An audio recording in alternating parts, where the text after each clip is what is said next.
BSc part 3 के paper 2 organic chemistry के lecture number 2 में आज हम पढ़ेंगे प्रिंसिपल ऑफ एनएमआर स्पेक्ट्रोस्कोपी।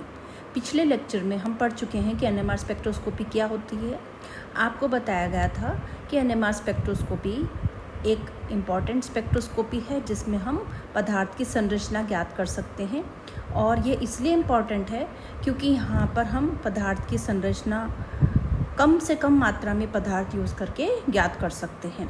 इसके अलावा हमको यहाँ पर सॉल्वेंट की भी बहुत कम ज़रूरत पड़ती है। जैसे ही इसके नाम से हमको पता चल रहा है, एनएमआर मतलब न्यूक्लियर मैग्नेटिक रेजोनेंस, मतलब यहाँ पर एटम का न्यूक्लियस और एक मैग्नेटिक फील्ड और उनके बीच में रेजोनेंस हो जाता है, तो ये स्पेक्ट्रोस्कोपी कहलाती है एनएमआर स्पेक्ट्रोस्कोपी।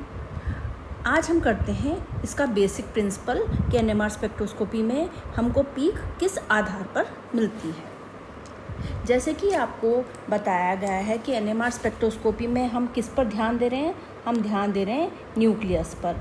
हम कह रहे हैं कि न्यूक्लियस, ये हमारे एटम का स्ट्रक्चर हम लिख रहे हैं। यहाँ पर हम जानते हैं कि हम एटम का स्ट्रक्चर इस तरह से लिखते हैं।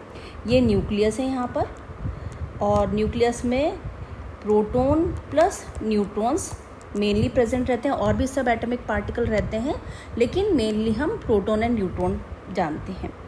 और इसके चारों ओर जो कक्षक है, इसके अंदर इलेक्ट्रॉन्स रहते हैं, और इलेक्ट्रॉन्स अपनी एक्सिस पर स्पिन कर रहे होते हैं, क्लॉकवाइज या एंटी क्लॉकवाइज। मतलब ये इलेक्ट्रॉन है, मान लीजिए ये क्लॉकवाइज या एंटी क्लॉकवाइज स्पिन कर रहे हैं, इस तरह से स्पिन करते रहते हैं ये। और इसके अलावा ये कक्षक में भी मूव करते हैं, कक्षक में भी मतलब ऑर्बिटल के अंदर भी चक्कर काट रहे हैं और अपनी धुरी पर या अपने एक्सिस पर भी स्पिन कर रहे हैं। और हम जानते हैं कि कोई भी एटॉमिक पार्टिकल जो कि चार्ज पार्टिकल होता है, चार्ज पार्टिकल है ये, और चार्ज पार्टिकल जब मूव करता है या घूमता है तो उसके चारों ओर मैग्नेटिक फील्ड डेवलप हो जाता है, उसके चारों ओर मैग्नेटिक फील्ड डेवलप हो जाता है। तो यहाँ पर इलेक्ट्रॉन के मूवमेंट के कारण, अपनी एक्सिस पे अपनी धुरी पर घूमने के कारण मैग्नेटिक फील्ड डेवलप हो जाता है। ये हम करेंगे ESR स्पेक्ट्रोस्कोपी में। यहाँ पर हम करें NMR स्पेक्ट्रोस्कोपी, तो हमारा ध्यान कहाँ पर होगा, न्यूक्लियस पर। न्यूक्लियस के अंदर प्रोटॉन और न्यूट्रॉन है, और प्रोटॉन जो कि पॉजिटिवली चार्ज पार्टिकल है, तो ये भी अपने एक्सिस पर घूम रहा है। ये प्रोटॉन मान लीजिए ऐसा है, ये प्रोटॉन, ये भी अपनी एक्सिस पर क्लॉकवाइज या एंटी क्लॉकवाइज, क्लॉकवाइज या एंटी क्लॉकवाइज स्पिन करता है, घूमता रहता है। और क्योंकि यहाँ पर पॉजिटिव चार्ज है, इलेक्ट्रॉन पर नेगेटिव चार्ज था, यहाँ पर पॉजिटिव चार्ज है, तो इसके कारण, इस चार्ज पार्टिकल के घूमने के कारण यहाँ पर भी मैग्नेटिक फील्ड डेवलप हो जाएगा, चुंबकीय क्षेत्र बन जाएगा यहाँ पर। और इस चुंबकीय क्षेत्र के बनने के कारण यहाँ पर जितने भी प्रोटॉन्स हैं वो अपने आप को दो तरह के ऑर्बिटल्स में अपने आप को चेंज कर लेंगे।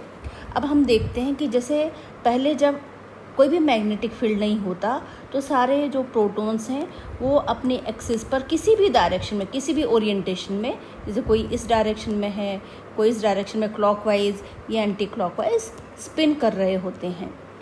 अब यहाँ इनके ऊपर बाहर का कोई मैग्नेटिक फील्ड नहीं है, ये अपने एक्सिस पर हर डायरेक्शन में स्पिन कर रहे होते हैं।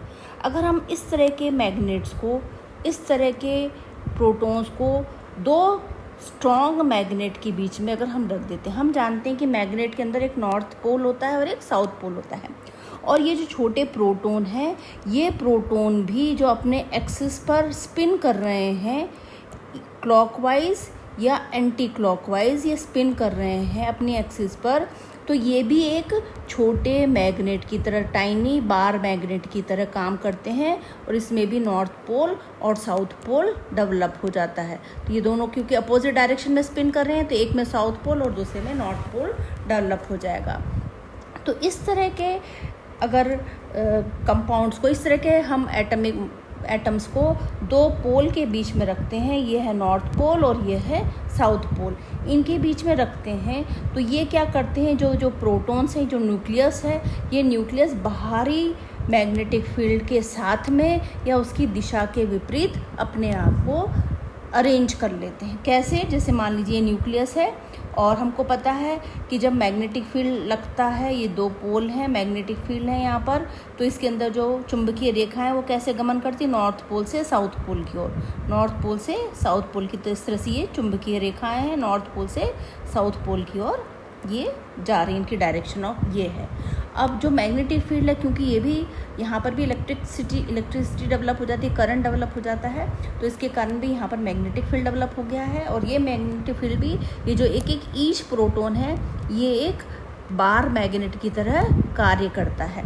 अगर हम इसको इसके बीच में रखते हैं तो हमको पता है कि नॉर्थ पोल साउथ पोल से अट्रैक्ट होता है और साउथ पोल नॉर्थ पोल से अट्रैक्ट होता है। तो ये अपने आप को इस तरह से अरेंज कर लेगा। ये न्यूक्लियस अपने आप को यहाँ पर साउथ पोल आ जाएगा और यहाँ पर नॉर्थ पोल आ जाएगा और ये अपने आप को इस तरह से अरेंज कर लेंगे। कुछ न्यूक्लियस जिनकी एनर्जी ज़्यादा हो जाएगी तो उनमें इतनी एनर्जी है कि वो इसके अपोजिट डायरेक्शन में भी अरेंज कर सकते हैं। तो हम देखें जैसे ये दो, एक मैग्नेट, ये नॉर्थ पोल और ये साउथ पोल, तो कुछ अपने आप को इस तरह से भी अरेंज करेंगे। हम जानते हैं कि नॉर्थ पोल रिपल करता है और साउथ पोल रिपल करते हैं, तो कुछ इस तरह से अरेंज कर लेंगे। तो टोटल जितने भी प्रोटॉन्स हैं, ये प्रोटॉन दो तरह के हिस्सों में बट जाएंगे। ऐसे प्रोटॉन जिनकी एनर्जी पहले से, यहाँ पर सारे प्रोटॉन एक ही एनर्जी लेवल पे थे, अब दो हिस्से में बट गए, जो कि मैग्नेटिक फील्ड के साथ हैं और दूसरे मैग्नेटिक फील्ड के अपोजिट डायरेक्शन में है। तो इनकी एनर्जी कम हो जाएगी, इनकी एनर्जी ज़्यादा हो जाएगी। तो यहाँ पर दो एनर्जी स्टेट बन जाएंगी, एक कहलाती है अल्फ़ा स्टेट और दूसरी कहलाती है बीटा स्टेट। अल्फ़ा स्टेट में जब बाहरी प्रोटॉन इस तरह से घूम रहा है या इस तरह से स्पिन कर रहा है कि बाहर से लगाया हुआ मैग्नेटिक फील्ड और इनके द्वारा उत्पन्न मैग्नेटिक फील्ड वो एक ही डायरेक्शन में अगर हो जाते हैं, दोनों का डायरेक्शन सेम हो जाता है, ये है प्रोटॉन का मैग्नेटिक फील्ड और ये बाहर से आया मैग्नेटिक फील्ड सेम डायरेक्शन में हो जाएगा, तो यहाँ पर एनर्जी कम हो जाएगी। अगर प्रोटॉन का मूवमेंट इस तरह से होगा कि बाहर का मैग्नेटिक फील्ड और ये वाला मैग्नेटिक फील्ड एक दूसरे के अपोजिट डायरेक्शन में हो जाएगा, दोनों एक दूसरे के अपोजिट डायरेक्शन में होंगे, तो वो एक दूसरे के अपोजिट डायरेक्शन में है तो वो क्या करेंगे, एक दूसरे को रिपेल करेंगे, उनकी एनर्जी बढ़ जाएगी। तो इस तरह से दो स्पिन स्टेट बन जाती हैं, एक अल्फ़ा और एक बीटा, एक अल्फ़ा और एक बीटा स्पिन स्टेट बन जाती है और अपने आप को ये इस तरह से अरेंज कर लेते हैं। इस वक्त अगर हम यहाँ पर इलेक्ट्रोमैग्नेटिक रेडिएशन, कौन सी वेव्स हम यहाँ पर काम में लेंगे? Radio waves. हम यहाँ पर रेडियो वेव्स काम में ले रहे हैं। तो इन रेडियो वेव्स को हम इन पर गिराते हैं। ये जो प्रोटॉन न्यूक्लियस है जो अपने एक्सिस पे स्पिन कर रहे हैं, यहाँ पर इनकी एनर्जी कम है, तो ये इस रेडियो वेव्स को लेकर, रेडियो वेव्स जो किसकी बनी हुई होती हैं? फोटोन। हम कहते हैं यहाँ पर एनर्जी छोटे छोटे पैकेट्स के रूप में प्रेजेंट है और ये पैकेट्स फोटोन कहलाते हैं। तो यहाँ पर ये जब फोटोन किसके बराबर हो जाएगा? यहाँ पर मान लीजिए इनकी ऊर्जा का जो अंतर है वो डेल ई के बराबर है।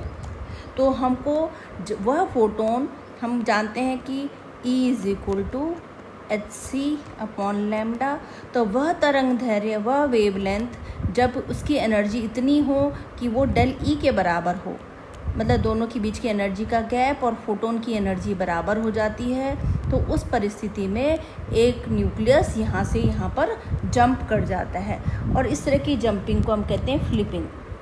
इसको हम कहते हैं फ्लिपिंग। तो यहाँ पर अल्फ़ा से बीटा स्टेट में चला जाता है और वो इलेक्ट्रोमैग्नेटिक रेडिएशन को के उस हिस्से को एब्जॉर्ब कर लेता है, उस हिस्से को एब्जॉर्ब कर लेता है और उस स्थान पर हमको एक पीक नज़र आ जाती है। इस तरह से हमको पीक्स दिखती हैं। तो ये पीक कौन सी हैं?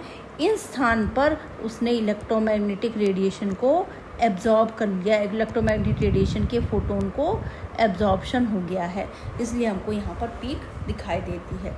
तो एनएमआर स्पेक्ट्रोस्कोपी का यही बेसिक प्रिंसिपल है। ये एब्जॉर्प्शन स्पेक्ट्रोस्कोपी है जिसमें न्यूक्लियस पार्टिसिपेट करता है। तो हम इसको लिख लेते हैं। क्या क्या इंपॉर्टेंट चीज़ें यहाँ पर मेन पार्टिसिपेशन किसका होता है? न्यूक्लियस का होता है। हमको बाहर के मैग्नेटिक फील्ड की ज़रूरत होती है, बाहर से हम मैग्नेटिक फील्ड लगाते हैं। तीसरा ये एब्जॉर्प्शन स्पेक्ट्रोस्कोपी है, एब्जॉर्प्शन यहाँ पर होता है एनर्जी का। और चौथा हमको जो पीक दिखाई देती है वो क्यों दिखाई देती है कि इन स्थान पर हमको एनर्जी एब्जॉर्ब हो जाती है। और एब्जॉर्प्शन किसका होता है? Electromagnetic radiation. उसका कौन सा हिस्सा हम लेते हैं? रेडियो वेव्स का हिस्सा लेते हैं, जिसके अंदर एनर्जी बहुत कम है और वेवलेंथ बहुत ज़्यादा है, क्योंकि दोनों के बीच में इन्वर्स रिलेशन होता है। तो एनएमआर स्पेक्ट्रोस्कोपी कहने का मतलब ये है कि यहाँ पर न्यूक्लियस पार्टिसिपेट करता है, मैग्नेटिक फील्ड बाहर से लगाना पड़ता है, उसके कारण 2 स्पिन स्टेट हो जाते हैं। उससे पहले सारे एक ही एनर्जी लेवल पर थे, लेकिन जैसे ही हमने बाहर से मैग्नेटिक फील्ड लगाया तो 2 एनर्जी स्टेट हो गए, एक अल्फ़ा और एक बीटा। रेडियो वेव्स को एब्जॉर्ब करके अल्फ़ा स्टेट से प्रोटॉन बीटा स्टेट में चले जाते हैं और उस स्थान पर हमको पीक दिखाई देते हैं। एक जैसे ही प्रोटॉन हो सकते हैं, मान लीजिए हाइड्रोजन ही है, लेकिन हाइड्रोजन होते हुए भी वो अलग अलग पीक देते हैं, क्योंकि उनके चारों ओर का एनवायरनमेंट अलग अलग है। तो इस तरह से ये है एनएमआर स्पेक्ट्रोस्कोपी का बेसिक प्रिंसिपल कि क्यों हमको पीक दिखाई देती है। Thank you.